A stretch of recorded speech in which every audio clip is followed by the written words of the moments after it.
வணக்கம். நான் சின்ன வயசுலேருந்து நிறைய கதைகள் படிப்பேன். எனக்கு நாவல்கள் படிக்கிறதுனா ரொம்ப பிடிக்கும்.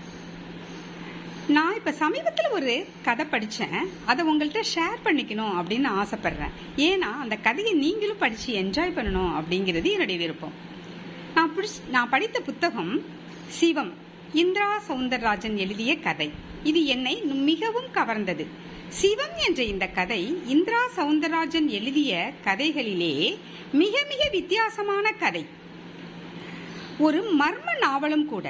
மர்ம நாவலில் எப்படி இறை சிந்தனையை புகுத்த முடியும் என்று ஆச்சரியத்துடன் படிக்க ஆரம்பித்தேன். படிக்க படிக்க அதெல்லாம் சாத்தியம்தான் என்று உணர்ந்தேன். ஒரு கோணத்தில் பார்த்தால் இது ஒரு சராசரி மர்ம கதை. இறை சிந்தனையை பிராண நூல்கள் ஏற்படுத்துவதை விட இந்நாவல் அதிகம் ஏற்படுத்தியது. இந்த நாவலில் ஒவ்வொரு அத்தியாயத்திலும் தலைப்புச் செய்திகள் அவ்வளவு படிப்பதற்கு ஆர்வமாக இருந்தது. இந்த படிக்கும் பொழுது இறை உணர்வு அதிகமாகி ஒரு சிவபக்தனாக மாறிடும் நிலை ஏற்படும். கீழே வைக்காமல் இந்த கதையை நான் படித்தேன். நீங்களும் இந்த நாவலை அவசியம் படிக்கணும். நாத்திகன் மனம் எப்படி இருக்கும்ங்கிறதை சின்ன இடர்பாடுகள் இல்லாமல் கூறியிருப்பார். இது ஒரு காதல் காவியமும் கூட.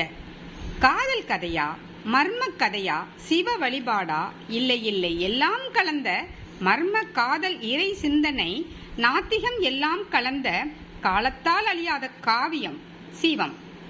சிவத்தை நினைக்கிறதா பெருசு, சிறுமைகள் இல்லாமல் வாழறதுதானே பெருசு என்று இந்திரா சௌந்தரராஜன் இந்த கதை முடிவில் அழகாக கூறியிருப்பார்.